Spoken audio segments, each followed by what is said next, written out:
ನೋಡಿ, ರೈತರು ಬಾಳು ಅಂದರೆ ಹಿಂಗಿರುತ್ತೆ.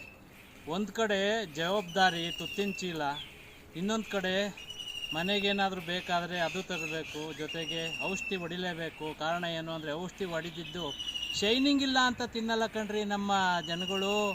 ಆಳುಗಳು ಸಿಗಲ್ಲ, ಎಲ್ಲ ಕೆಲಸಗಳು ನಾವೇ ಮಾಡಬೇಕು ಅಂತ ಅಂದರೆ ಎಷ್ಟೋ ಜನ ಅದಕ್ಕೆ ಗಾರ್ಮೆಂಟ್ಸ್ಗೆ ಬೇರೆ ಬೇರೆ ಕೆಲಸಗಳಿಗೆ ಹೋಗ್ತಾ ಇರೋದು, ಬೆಂಗಳೂರಂಥ ಸಿಟಿಗಳಿಗೆ.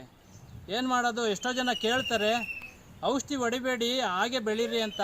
ಔಷಧಿ ಹೊಡಿದಿದ್ದ ಬೆಳೆಗೆ ಯಾವುದೇ ರೀತಿಯ ಬೆಲೆನೂ ಇಲ್ಲ.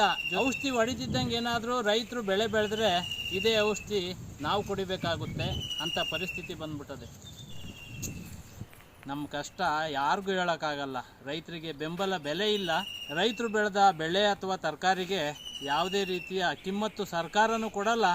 ಜನ ಕೂಡ ರೈತರೇನಾದರೂ ಮಾರ್ತಾ ಇದ್ರೆ